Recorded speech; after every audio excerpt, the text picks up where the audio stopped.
Meu nome é Lúcia, tenho 74 anos, nasci e vivi grande parte da minha vida em Belo Horizonte, Minas Gerais.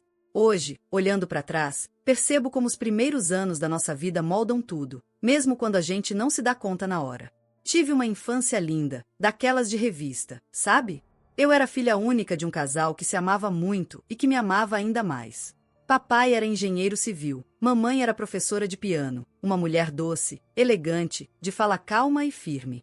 Cresci numa casa ampla, de janelas grandes e jardim florido, no bairro Santa Efigênia. A vida ali parecia perfeita. Lembro do cheirinho do bolo de fubá que minha mãe fazia nas tardes de domingo e da voz grave do meu pai me chamando para jantar. Lulu, desliga esse rádio, minha filha, e vem comer. Eu corria, toda suada de brincar no quintal, e me sentava à mesa com eles. Tinha regras, tinha disciplina, mas tinha carinho em cada gesto. Na escola, eu era aplicada. Gostava de ler, escrever, tirar nota boa. Mamãe me dizia: você tem que ser uma moça completa, Lúcia. Inteligente, educada e forte. Porque um dia o mundo vai testar tudo isso. Naquela época, eu achava graça. O que poderia dar errado? Eu tinha tudo: brinquedos importados, vestidos de festa, aniversários com banda tocando chorinho no jardim. Meu pai dizia que eu era princesa do reino dele, e, de certa forma, eu me sentia mesmo assim. Mas o mundo é um lugar que muda rápido. E, às vezes, ele vira do avesso quando a gente menos espera. Só que naquela fase, eu só sabia sorrir. Me lembro de uma tarde especial, quando tinha uns 10 anos. Estava sentada no colo do meu pai, olhando o céu pela janela da sala. Pai, a gente vai ser sempre assim? Felizes. Ele riu e me beijou a testa. A gente vai tentar, Lulu. Sempre tentar. Eu não entendi bem o que ele quis dizer, mas hoje entendo. E essa foi a minha infância. Boa demais. Cheia de flores, risadas e promessas silenciosas. Mas tudo começou a mudar no verão em que eu completei 16 anos. E é aí que essa história realmente começa. Eu tinha acabado de completar 16 anos. Estava naquela fase em que tudo parece possível, e o coração começa a descobrir seus próprios ritmos, sem pedir permissão à razão. Foi nesse mesmo verão que Mateus apareceu em nossas vidas. Papai contratou um rapaz novo para ajudar no jardim da casa e com alguns pequenos serviços. Ele veio indicado por um conhecido da igreja, se não me engano. No começo, confesso que nem prestei atenção. Eu estava mais preocupada com minhas aulas de francês, meus vestidos novos e as conversas com as amigas sobre os bailes de sábado. Mas, aos poucos, fui notando o jeito dele andar pelo jardim, concentrado, suado, a camisa velha colada nas costas e os cabelos desgrenhados de sol. Ele não era como os rapazes que eu costumava ver. Tinha um ar diferente, simples, mas forte, quieto, mas atento. Um dia, eu estava sentada no banco de cimento perto das hortênsias, lendo um livro de Machado de Assis. Ele passou com o regador, olhou de canto e disse, com aquele sorriso tímido: a moça gosta de ler. Olhei para ele, surpresa. Ele nunca tinha falado comigo antes. Gosto sim. E você? Ele riu, sem jeito. Não muito. Mas queria gostar. Parece bonito ver alguém tão mergulhado numa história. Eu ri também. Aquele foi nosso primeiro diálogo. E desde então, a curiosidade cresceu dentro de mim como uma semente bem regada. Os dias passaram, e comecei a perceber que ele esperava minhas saídas ao jardim. Quando eu vinha sentar no banco, ele sempre arranjava algo para fazer por perto. E eu também comecei a aparecer mais vezes do que o normal por lá. Certa tarde, ele se aproximou com um ramo de manjericão nas mãos. Dona Maria me disse que manjericão espanta coisa ruim. Pensei em te dar, para espantar qualquer tristeza. Segurei o ramo com um sorriso bobo no rosto. Aquele gesto tão simples mexeu comigo de um jeito que eu não esperava. Obrigada. Vou guardar no meu quarto. Foi ali que eu soube. Algo estava crescendo entre nós. Algo proibido. Algo perigoso. Mas como explicar isso para uma garota de 16 anos que nunca tinha amado antes? Comecei a pensar nele antes de dormir, e a acordar com ele nos pensamentos. Até tentei me convencer de que era só uma fantasia, só uma admiração passageira. Mas não era. Uma tarde, eu estava sozinha na cozinha, tentando fazer um café. Ele entrou para buscar água. Nossos olhos se cruzaram. O silêncio ali era outro. Tenso, bonito, vivo. Ele se aproximou um pouco, ainda com aquela postura respeitosa, mas com os olhos dizendo que a boca ainda não ousava. Se eu estivesse sonhando com a filha do patrão, seria errado? Eu segurei a xícara com força. Minha voz saiu baixa. E se eu dissesse que essa filha também sonha com o rapaz do jardim? Ele me olhou, longo, profundo, e abaixou a cabeça. Então estamos perdidos juntos, Dona Lúcia. Eu sorri. Um sorriso triste e doce. Então vamos nos perder devagar. Daquele dia em diante, começamos a viver um amor escondido entre muros, olhares, bilhetes deixados entre as páginas dos meus livros, e encontros breves sob o pé de manga do quintal. Era um amor inocente, mas cheio de medo. Medo do que viria. Porque no fundo, eu sabia. Meus pais jamais aceitariam. Mas eu não podia voltar atrás. Porque, ali, com 16 anos, entre flores, suor e silêncio, eu estava me apaixonando de verdade pela primeira vez. Durante 2 meses, vivemos nosso amor no silêncio do jardim e nas sombras da casa. Era como se o tempo parasse cada vez que eu o via. Mateus tinha um jeito calmo que me fazia sentir segura, mesmo com o mundo à nossa volta parecendo desmoronar. Ele me esperava perto do galpão de ferramentas quando todos já dormiam. Eu calçava os pés devagar para não fazer barulho na escada e atravessava o quintal com o coração na boca. Achei que você não ia vir hoje, ele sussurrava, me puxando com cuidado pela cintura. Tive que esperar minha mãe dormir. Ela tá desconfiada. Disse que eu ando estranha. Ele encostava a testa na minha. Você tá mais bonita. É isso que tá acontecendo. E eu sorria. Tímida. Apaixonada. Louca. Durante o dia, trocávamos bilhetes escondidos no armário de vassouras. Uma vez, ele me deixou uma flor prensada entre as páginas do meu livro de literatura. Com uma letra toda torta, escreveu: "Você me fez acreditar que até o impossível tem chance." Eu lia e relia aquilo no meu quarto, com o coração disparado. Mas o mundo não é gentil com quem ama fora das regras. A tensão começou a crescer. Mamãe começou a fazer perguntas demais. Você tem passado muito tempo no jardim, Lúcia. Desde quando Hortência é mais interessante que piano? Eu fingia distração.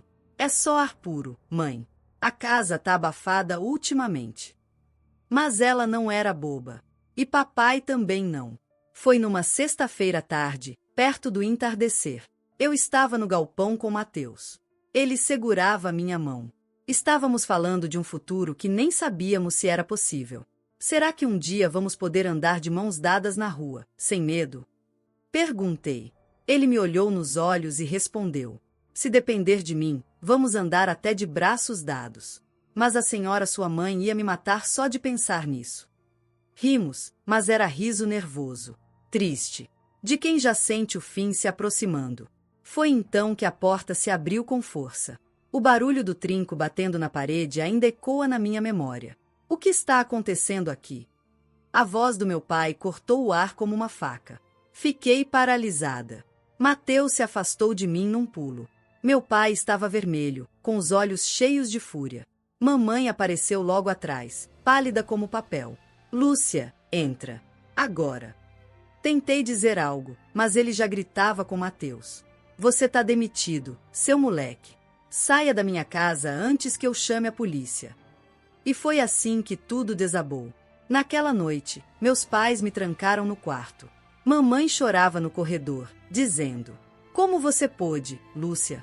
Ele é um empregado, um pobre. Isso é uma desonra para nossa família." Eu gritava de dentro: "Eu amo ele. Isso não é crime." Mas para eles, era pior que crime. Era traição social. Era rebeldia. Nos dias que seguiram, me vigiavam como se eu fosse uma prisioneira. Levaram meus livros pro quarto, tiraram o telefone do corredor, proibiram até que eu fosse ao jardim. E eu só chorava, sufocada.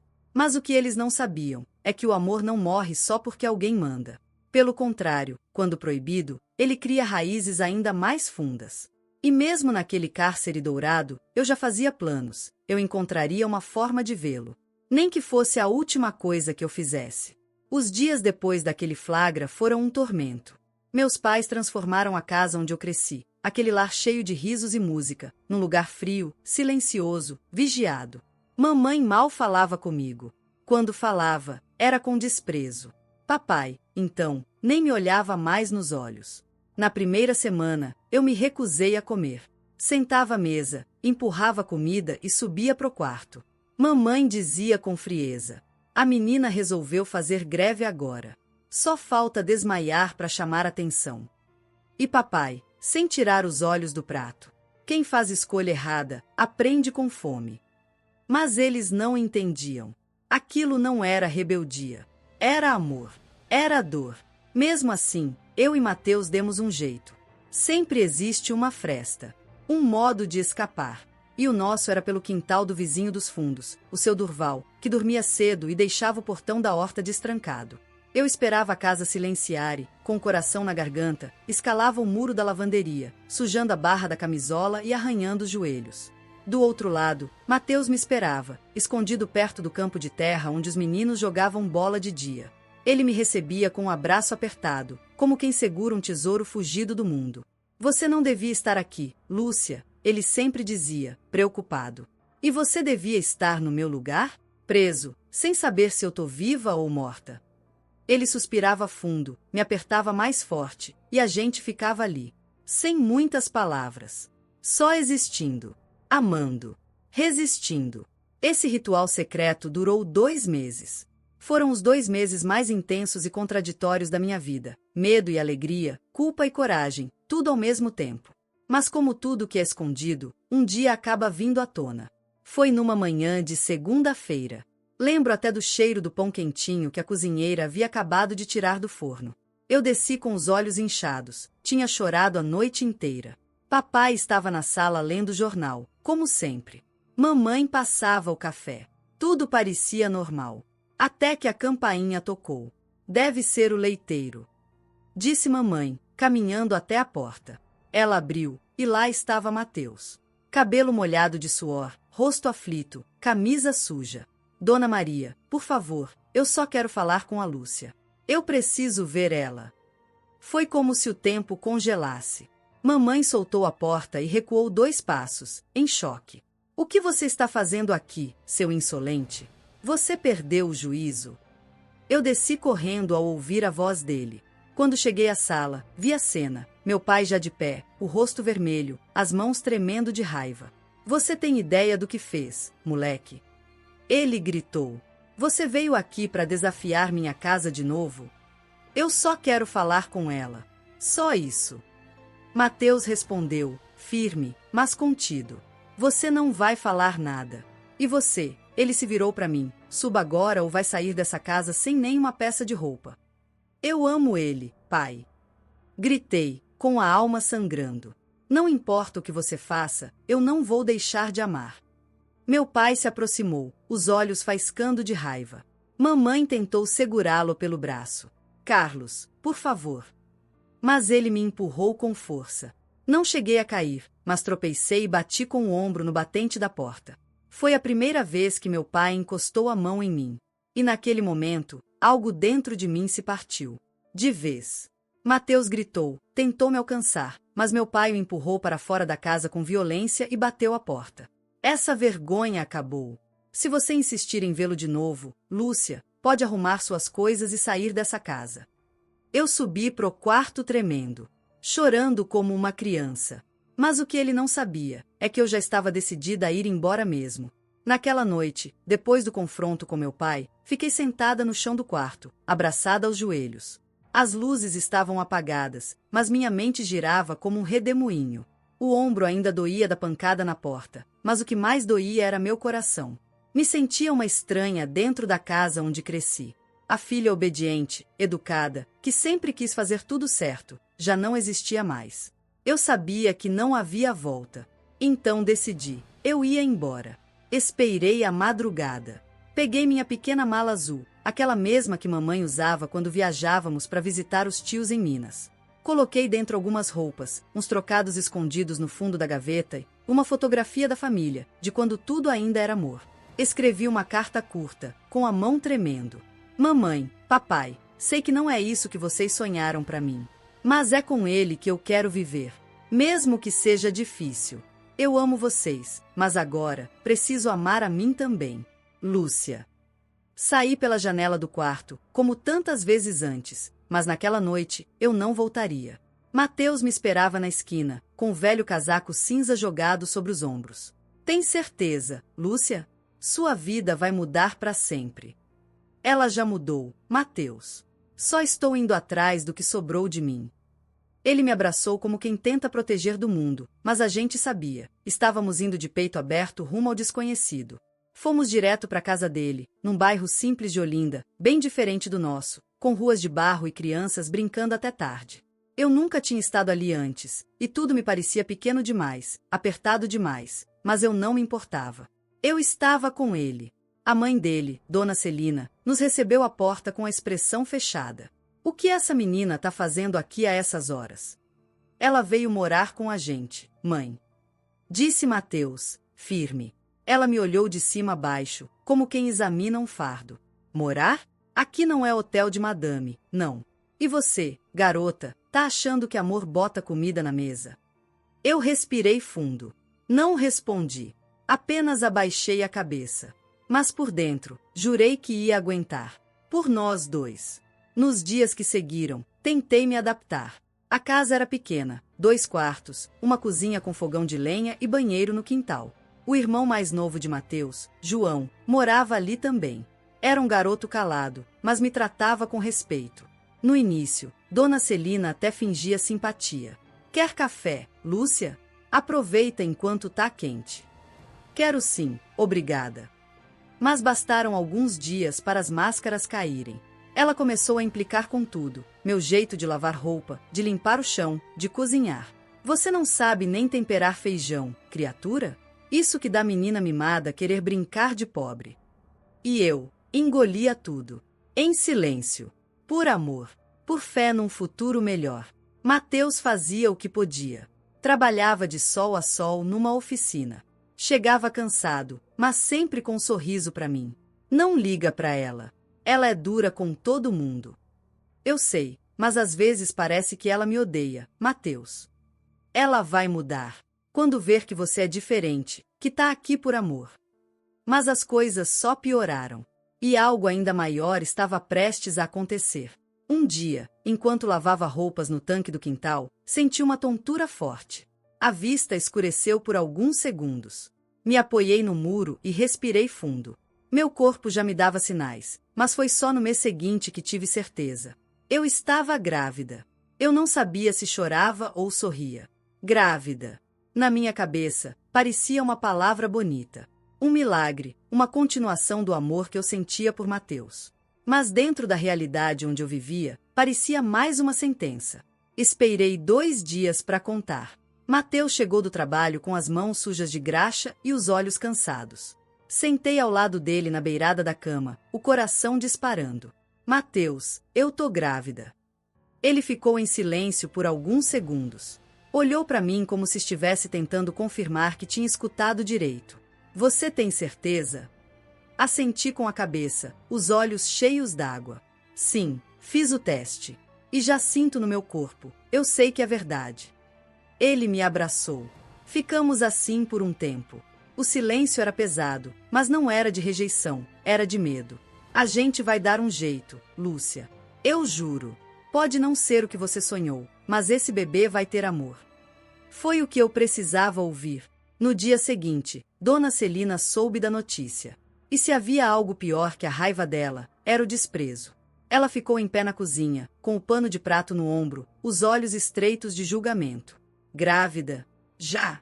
Mal chegou aqui e já arruma mais um problema. Não é um problema, Dona Celina. É seu neto. Respondi, tentando manter a voz firme. Ela soltou uma risada amarga. Neto, é? Filho de um erro.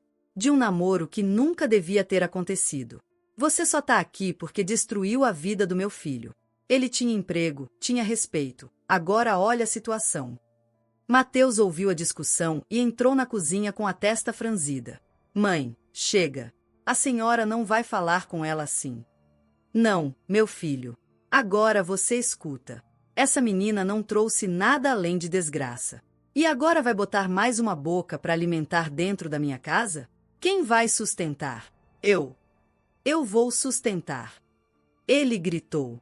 É meu filho. Minha responsabilidade. Ela se calou por um segundo, mas o veneno continuava nos olhos. Pois então que saia daqui. Os três. Porque eu não vou limpar fralda de criança bastarda e nem ouvir choro de madrugada. Aquelas palavras bateram em mim como pedras. Grávida. Exausta. Rejeitada. Engoli o choro. Fui pro quarto. Me sentei no colchão fino encostado na parede e abracei minha barriga. Ainda nem havia forma ali, mas eu já sentia o peso do amor que estava crescendo. Mateus veio me encontrar mais tarde. Sentou ao meu lado, me passou a mão nos cabelos. Ela vai se arrepender, Lúcia. Vai ver. Um dia ela vai olhar para esse bebê e entender. Se não entender, tudo bem. Não é dela que ele vai precisar. É de nós dois. Você ainda quer ficar aqui? Demorei a responder. Quero ficar com você. Mas não sei se consigo mais viver nessa casa sendo tratada como um fardo. E era só o começo. Dona Celina começou a fazer da minha vida um verdadeiro inferno. Ela sujava a cozinha e dizia que, já que eu estava à toa, que limpasse tudo. Deixava as roupas espalhadas, a louça empilhada e sumia por horas. Começou a chamar mulheres da vizinhança para dentro da casa. Trazia moças arrumadas, jovens, perfumadas. Elas riam alto, faziam questão de elogiar Mateus na minha frente. Um dia, peguei uma delas sentada no colo dele, no sofá da sala. Ele se levantou na hora, irritado. Vocês estão loucas? Eu sou casado. A moça saiu rindo, debochada. Dona Celina deu de ombros. Ora, Mateus, só tô tentando te lembrar que ainda tem mulher de verdade por aí. Vai que você muda de ideia. Aquilo me rasgava por dentro. Mas eu me mantinha firme. Eu já tinha passado por tanta coisa. E agora tinha alguém dentro de mim que precisava da minha força. Nós decidimos nos casar oficialmente no cartório, mesmo sem bênção da família, sem festa, sem roupa branca. Foi simples. Mas para mim, foi sagrado. Eu era a esposa dele. E aquela criança, dentro do meu ventre, seria nossa luz em meio à escuridão. O tempo passou devagar durante a gravidez. Cada mês parecia mais pesado que o anterior, não só no corpo, mas na alma. Dona Celina fazia questão de me lembrar todos os dias que eu era um incômodo. E agora, com a barriga crescendo, dizia que eu ocupava espaço demais até no ar. Isso aí vai nascer e vai chorar noite e dia. Já tô até vendo. Quem vai aguentar sou eu, né? Porque vocês dois vivem dormindo que nem pedra. Eu já nem respondia mais. A essa altura, tinha aprendido que o silêncio era minha armadura. Mas por dentro, eu desmoronava aos poucos. Mateus seguia trabalhando duro, às vezes fazendo 2 turnos na oficina. Fazia o possível para me dar o mínimo de conforto. Uma blusa nova, um creme para as estrias, uma janta diferente quando dava. Mas ele também estava esgotado. Carregava a culpa de me ver sofrendo, e o peso disso doía tanto quanto as palavras da mãe dele. No 8º mês, comecei a ter contrações falsas. Achei que o bebê ia nascer. Corremos para o hospital, e lá me disseram que ainda era cedo. Voltei para casa mancando, com dores, e Dona Celina me recebeu com deboche. A criança ainda nem nasceu e já está fazendo escândalo. Imagine depois. No 9º mês, o parto veio de verdade. Foi numa madrugada abafada de fevereiro. Senti uma dor rasgando de baixo para cima, e me curvei no meio da cozinha. Mateus me levou às pressas para o hospital público ali mesmo em Olinda. Tudo foi muito rápido. Sem anestesia. Sem acompanhante. Sem ninguém segurando minha mão. Mas quando ouvi o primeiro choro, tudo parou. Meu mundo fez silêncio só para ouvir aquele som. É um menino, disse a enfermeira. Parabéns, mamãe. Meu filho nasceu forte. Moreno como o pai, cabeludo, com os olhos puxadinhos como os meus. Dei a ele o nome de Miguel, porque só um anjo seria capaz de me dar força para continuar. Quando voltei para casa com o bebê nos braços, esperava, no fundo, que alguma coisa em Dona Celina tivesse mudado. Mas me enganei. Então esse é o tal neto? Ela disse, olhando de longe. Tá com a cara do pai, mesmo. Mas, sinceramente, não me parece com ninguém da minha família. É seu neto, sim. Respondi, cansada, mas firme. Ela cruzou os braços. Só vou acreditar com o exame de sangue. Vai que essa menina andava de olho em outro enquanto tu ralava na oficina, Mateus. Foi como levar uma facada. Eu olhei para Mateus. Ele ficou mudo. Baixou os olhos. E isso doeu mais do que qualquer palavra. Ele sabia que o filho era dele, mas não teve coragem de defendê-lo. Ou de me defender. Eu fui pro quarto e chorei em silêncio com Miguel no colo. Beijei sua testa suada, segurei seus dedinhos e jurei para ele. Eu vou cuidar de você. Mesmo que o mundo inteiro te vire as costas. Eu vou te amar por todos que te rejeitarem. Os dias seguintes foram ainda mais difíceis. Dona Celina começou a maltratar o bebê também. Virava a cara quando ele chorava. Reclamava do cheiro das fraldas. Dizia que ele roubava o sono da casa. Uma noite, encontrei ela no corredor, murmurando. Esse menino é um karma. Um castigo que caiu no meu colo. Quis gritar, mas só abracei Miguel mais forte e voltei pro quarto. A cada insulto dela, eu prometi a mim mesma que não seria igual. Que não deixaria meu coração endurecer. E que, de alguma forma, eu ainda ia vencer. Eu tinha motivos de sobra para odiá-la. Ela me desprezou, me humilhou, rejeitou meu filho. Fez da minha vida um labirinto de dor e silêncio. Mas a vida tem um jeito estranho de virar a mesa. Foi numa manhã qualquer, enquanto lavava roupa no quintal, que ouvi um barulho seco vindo da cozinha. Corri até lá e encontrei Dona Celina caída no chão, segurando o lado esquerdo do corpo. Mãe! Gritou Mateus, que chegou logo atrás de mim. O que aconteceu? Ela não conseguia falar direito. Tentava, mas as palavras saíam enroladas. Um derrame. Foi o que os médicos disseram. Ficou internada por 2 semanas. Quando voltou para casa, já não era mais a mesma. Andava com dificuldade. Falava com esforço.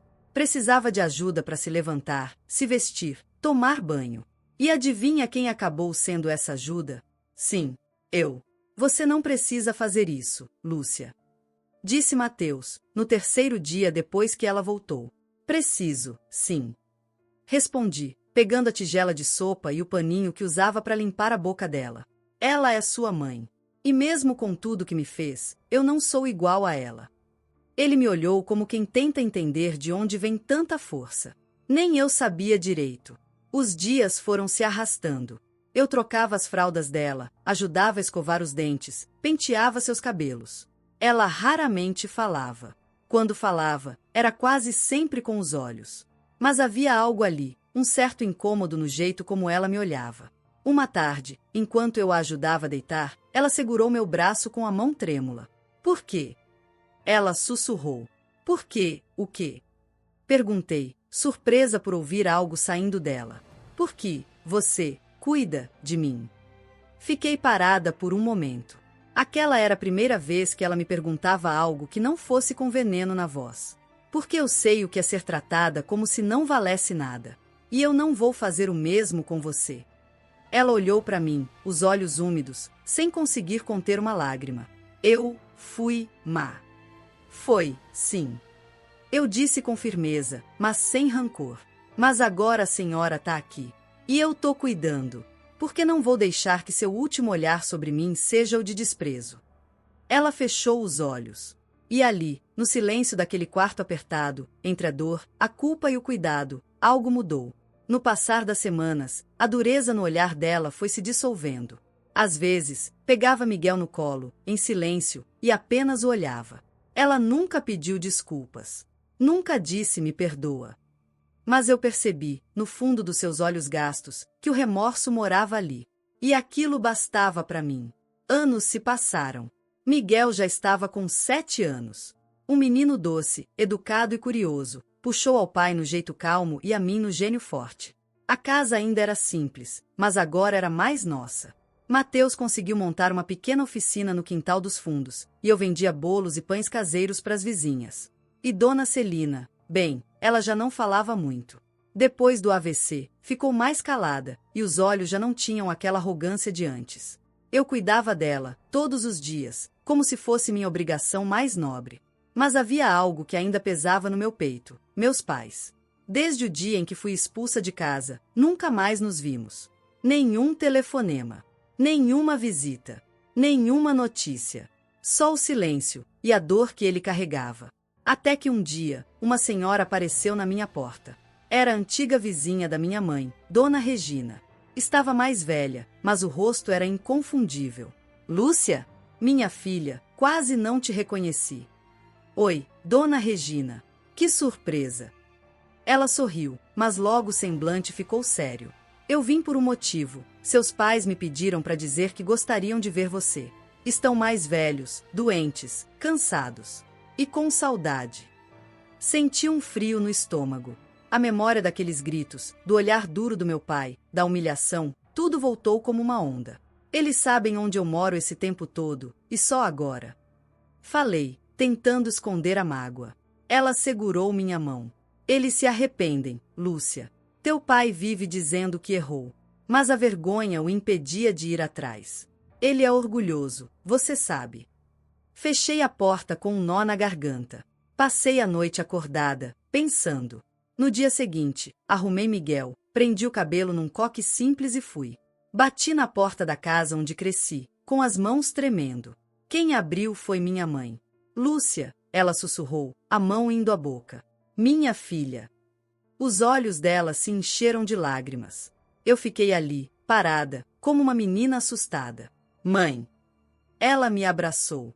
Um abraço molhado, trêmulo, cheio de anos não vividos. Me perdoa por tudo. A gente só queria o melhor para você, mas errou. E erramos feio. Meu pai veio logo em seguida. Estava mais curvado, o cabelo bem branco. Olhou para mim com os olhos marejados. Você venceu, Lúcia. Mesmo sem a gente. Mesmo com tudo contra. Eu sinto vergonha de ter sido tão duro. Me perdoa, minha filha. Eu chorei. Eles choraram. Miguel ficou olhando tudo sem entender muito. Esse é o Miguel? Perguntou meu pai, ajoelhando-se à frente dele. Sim, seu neto. Posso dar um abraço? Miguel olhou para mim. Eu sorri e acenei com a cabeça. Ele foi até o avô e o abraçou timidamente. Aquele momento selou algo. Não apagou o passado, mas curou. E isso já era mais do que eu podia pedir. A vida, de algum jeito, começa a se reconstruir, mesmo quando você acha que as peças estão quebradas de vez. Depois daquele reencontro com meus pais, eu senti um peso saindo do meu peito. A dor da perda estava começando a diminuir. Eu não sabia se conseguiria perdoá-los completamente, mas aquele primeiro passo já era mais do que eu imaginava que seria possível. Miguel estava empolgado com um novo contato com os avós. Eu via o brilho nos olhos dele quando falava sobre as visitas que fizemos à casa deles. Meu pai, mesmo na sua idade, ainda era tão rígido, mas agora parecia querer fazer parte da nossa vida. Minha mãe se derretia toda ao ver Miguel brincar no jardim, com seu sorriso simples e aberto. Lúcia, eu sei que não podemos apagar o que fizemos. Mas, você acredita que ainda podemos ser uma família? Minha mãe perguntou numa tarde, enquanto ela ajudava Miguel a pintar o desenho que ele fez no quintal. Eu não sei, talvez. Respondi, sinceramente. Mas sei que agora, aos poucos, posso tentar. Era difícil. Eu não estava pronta para esquecer o passado, mas podia começar a enxergar um futuro onde a dor não tomasse conta de tudo. No entanto, a mudança mais difícil ainda estava por vir. Eu já sabia, no fundo do meu coração, que a verdadeira transformação aconteceria dentro de mim. Afinal, como recomeçar quando você se sente incapaz de perdoar completamente? Como seguir em frente se parte de você ainda se agarrava ao rancor? A resposta veio de onde eu menos esperava, do próprio Mateus. Ele, que sempre foi calado sobre as tensões entre minha família e eu, finalmente se abriu. Lúcia, eu percebi algo enquanto tudo isso acontecia. Ele começou uma noite, quando estávamos sentados na varanda, olhando as estrelas. A gente se apega tanto ao passado, ao que deu errado, que esquecemos de olhar o que está na nossa frente. Olhei para ele, sem entender muito. Eu não sei como explicar, mas você me mostrou, com toda a sua luta, que não importa o quanto o passado nos machuque. O importante é o que escolhemos fazer com o futuro. Eu só quero que a gente seja feliz. Não é sobre agradar os outros, é sobre a gente encontrar nossa paz. Eu sorri, tocando sua mão. Eu também quero isso, Mateus. Mas ainda dói, você entende? Ele apertou minha mão com carinho. Eu entendo, Lúcia. E, se você me permitir, vou estar aqui todos os dias para ajudar a curar essas feridas. Eu sei que não é fácil, mas podemos fazer isso juntos. Foi ali, naquele momento, que eu percebi o que sempre tive ao meu lado. Amor. Sem condições. Sem julgamentos. Mateus, com todo o seu jeito simples, me mostrou que eu não precisava carregar o peso da dor sozinha. Com o tempo, fomos reconstruindo não só a nossa casa, mas nossa história. Começamos a visitar meus pais com mais frequência, e a relação foi se estreitando, aos poucos. Às vezes, minha mãe fazia bolos para Miguel, e ele se sentava no colo dela, ouvindo suas histórias. Meu pai, que antes me olhava com certo distanciamento, agora me dava o ombro e me perguntava sobre meu dia. E foi assim, com pequenos gestos de carinho, que as coisas começaram a se ajeitar. Em uma das tardes em que eu e Mateus estávamos sentados na varanda, olhando o pôr do sol, ele me virou de frente para ele e disse: Lúcia, você sabia que sua força me inspira? Eu te vejo todos os dias, lidando com tudo, e ainda assim não perde a esperança. Eu ri baixinho, balançando a cabeça.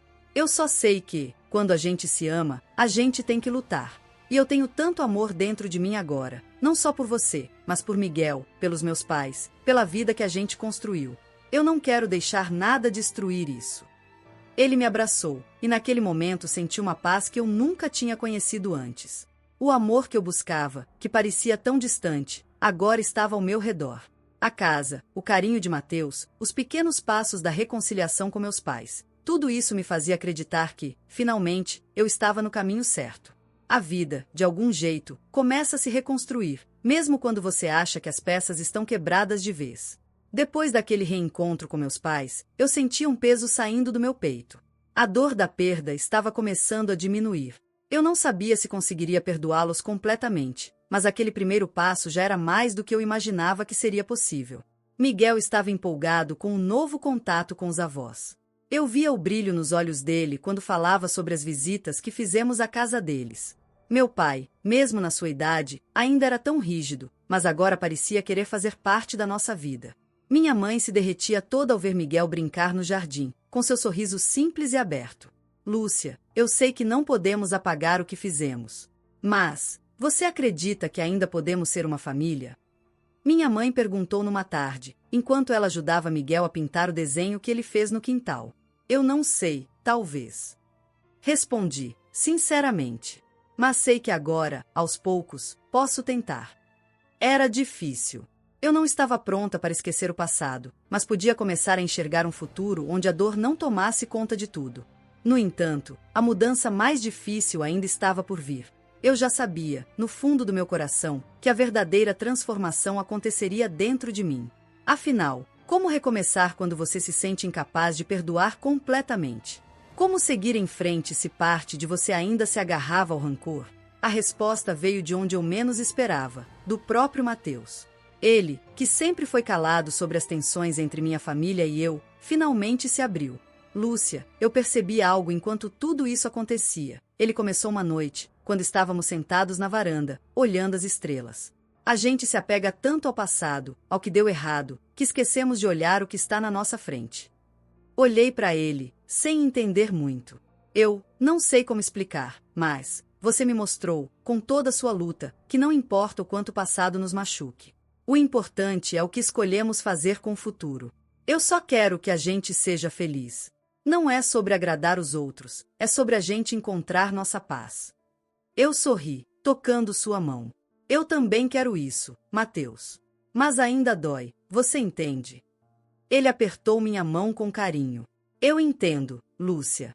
E, se você me permitir, vou estar aqui todos os dias para ajudar a curar essas feridas. Eu sei que não é fácil, mas podemos fazer isso juntos. Foi ali, naquele momento, que eu percebi o que sempre tive ao meu lado. Amor. Sem condições. Sem julgamentos. Mateus, com todo o seu jeito simples, me mostrou que eu não precisava carregar o peso da dor sozinha. Com o tempo, fomos reconstruindo não só a nossa casa, mas nossa história. Começamos a visitar meus pais com mais frequência, e a relação foi se estreitando, aos poucos. Às vezes, minha mãe fazia bolos para Miguel, e ele se sentava no colo dela, ouvindo suas histórias. Meu pai, que antes me olhava com certo distanciamento, agora me dava o ombro e me perguntava sobre meu dia. E foi assim, com pequenos gestos de carinho, que as coisas começaram a se ajeitar. Em uma das tardes em que eu e Mateus estávamos sentados na varanda, olhando o pôr do sol, ele me virou de frente para ele e disse: Lúcia, você sabia que sua força me inspira? Eu te vejo todos os dias, lidando com tudo, e ainda assim não perde a esperança. Eu ri baixinho, balançando a cabeça. Eu só sei que, quando a gente se ama, a gente tem que lutar. E eu tenho tanto amor dentro de mim agora, não só por você, mas por Miguel, pelos meus pais, pela vida que a gente construiu. Eu não quero deixar nada destruir isso. Ele me abraçou, e naquele momento senti uma paz que eu nunca tinha conhecido antes. O amor que eu buscava, que parecia tão distante, agora estava ao meu redor. A casa, o carinho de Mateus, os pequenos passos da reconciliação com meus pais. Tudo isso me fazia acreditar que, finalmente, eu estava no caminho certo. Já estou velha. Os anos passaram mais rápido do que eu poderia imaginar, e, com eles, vieram as marcas do tempo. Meus cabelos ficaram completamente brancos e minhas mãos, uma vez firmes e cheias de vida, agora tremem de vez em quando. Mas, por dentro, eu ainda sou aquela mesma mulher que, aos 16 anos, se apaixonou por um homem simples e enfrentou o mundo. O tempo pode tirar muita coisa, mas ele não tira a memória, nem a sabedoria que ganhamos com os anos. Hoje, eu estava sentada na minha velha cadeira de balanço, na varanda da casa que compartilho com Mateus, meu companheiro de uma vida inteira. Olhava o pôr do sol, como fiz tantas vezes, e pensava em tudo o que vivi. De repente, Miguel, meu filho, apareceu na porta, com seu sorriso de sempre. Já é um homem adulto agora, com seus próprios filhos, mas, quando ele olha para mim, ainda vejo o menino de antes, aquele que se agarrava ao meu pescoço e me pedia para contar histórias. Mãe, você está bem? Ele perguntou, com um olhar preocupado, como se ainda fosse aquele menino que se importava com minha saúde. Eu sorri, gostando da preocupação dele, e acenei com a cabeça. Estou, filho. Só pensando sobre a vida, como sempre. Respondi, tentando não parecer muito distante. Ele sentou-se ao meu lado, como costumava fazer quando era pequeno, e ficou em silêncio por um momento, olhando para o horizonte também. Você sempre fala sobre o passado, sobre a luta, sobre o que passou. Às vezes, eu fico me perguntando como foi que você aguentou tanta coisa. Ele disse, a voz cheia de curiosidade, mas também de um certo respeito. Eu respirei fundo, a lembrança de tantos momentos difíceis ainda estava fresca na minha mente, mas, ao mesmo tempo, eu sentia uma paz profunda. Era engraçado como, com o tempo, conseguimos ver o sofrimento de uma maneira diferente. A vida é feita disso, Miguel. Não de felicidade o tempo todo, mas de momentos. Alguns bons, outros ruins. Eu aprendi que o sofrimento é inevitável, mas é a forma como a gente lida com ele que faz toda a diferença. Miguel me olhou, seus olhos um pouco mais sérios agora, e parecia que ele tentava entender o peso das minhas palavras. Mas você ainda acredita que vale a pena passar por tudo isso? A dor, as perdas, as dificuldades? Eu sorri, e a resposta saiu quase sem pensar. Sim, porque a dor me ensinou a ser forte, Miguel. Ela me ensinou que, por mais que a gente sofra, o amor nunca se acaba. Você sempre me perguntou por que eu não desisti, por que não voltei atrás, mas a resposta é simples, porque o amor é mais forte do que qualquer dor. O amor que eu senti por você, por Mateus, e até pelo seu avô e sua avó, me fez seguir em frente. Ele ficou em silêncio, e eu continuei. Eu errei muito, filho. Não sou perfeita. Eu e seu pai, nós tivemos nossos momentos difíceis, mas nunca deixamos de nos amar, nem de lutar pelo que acreditamos ser o melhor para nossa família. Eu sei que, às vezes, os erros fazem a gente duvidar de si mesmo, mas a verdade é que, no fim, o que mais importa é a gente ter dado o nosso melhor. Miguel me observava com atenção, e eu sabia que ele estava refletindo sobre o que eu dizia. Às vezes, ele pensava que podia evitar os erros que cometi, mas, como eu, ele também teria que aprender por si mesmo. Eu sei que a gente tem nossas diferenças, mãe. Mas, depois de tudo que você viveu, eu entendo muito mais agora. Eu vejo a vida de outra forma. Ele me disse, com um sorriso gentil. Eu toquei sua mão com a minha, agora mais frágil, e respirei fundo. Eu sempre te ensinei a ser forte, Miguel. Mas o que eu mais quero te ensinar agora é a importância do perdão. O perdão, meu filho, é o que nos liberta. Quando você perdoa, você não está dizendo que tudo está certo, mas você está se libertando do peso da raiva. E é esse peso que, se você deixar, vai te esmagar. Miguel olhou para mim, como se aquelas palavras finalmente tivessem encontrado um lugar no coração dele. Eu acho que sempre soube disso, mãe. Mas, com tudo que passei, nunca soube como colocar isso em prática. Ele falou, baixando a cabeça. Eu dei um leve sorriso e falei com uma voz tranquila, mas firme. Você vai aprender, meu filho. Cada dia é uma chance de aprender. E, quando você encontrar dificuldades, lembre-se de que a vida não se resume ao que deu errado, mas ao que você faz com o que deu errado. Ele se levantou e me deu um abraço apertado, aquele abraço de quem não só respeita, mas também compreende. Eu sabia que Miguel estava pronto para enfrentar o mundo com uma nova perspectiva. Ele estava aprendendo, da sua própria maneira, que a vida não precisa ser perfeita para ser maravilhosa. Era preciso aceitar os altos e baixos, perdoar as falhas e encontrar força nos momentos de dor. Olhei para ele e disse, com toda a serenidade que a idade me deu: a vida é um ciclo, meu filho. E, quando você chegar na minha idade, vai olhar para trás e ver que tudo que passou, até os momentos difíceis, foram essenciais para que você fosse quem é. O segredo está em nunca perder a capacidade de amar, de perdoar e de seguir em frente. Miguel me deu mais um sorriso antes de se afastar, e eu fiquei ali, sozinha, refletindo. Sei que a vida não é fácil e que, para ele, ainda há muito por vir. Mas, de alguma forma, sinto que ele está mais preparado agora. E, se ele puder carregar um pouco do que aprendi, então, de alguma forma, minha jornada terá sido um sucesso. Agora, olhando para o céu, com as estrelas começando a aparecer, sei que fiz minha parte. Eu vivi, amei e lutei. E, no final, não há nada mais importante do que a paz que a gente encontra em nosso próprio coração. Agradeço por terem ouvido minha história até o fim. Espero que, de alguma forma, ela toque o coração de vocês. Se puderem, compartilhem, curtam e comentem o que acharam. Eu ficarei feliz em saber que minha história fez algum sentido para alguém. A vida é curta, e o amor é a chave. Não se esqueçam disso.